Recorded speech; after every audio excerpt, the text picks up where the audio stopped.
What are you desperate for? What are you desperate for?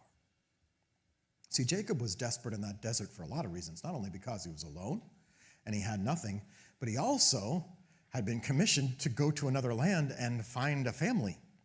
Hopefully making contact with some very remote relatives, but hopefully finding a woman and, somehow forming a foundation to survive. He was desperate for all of that. And of course, it's in that moment that God comes along and makes him the promise that he's actually going to become a whole nation. And so, that's going to be taken care of, obviously. But what are you desperate for? You're not some superhero. Just be real. What are you desperate for in your life? No super spiritual. What is it that you really, honestly desire? What are you desperate for? Because what you're desperate for is what God will speak.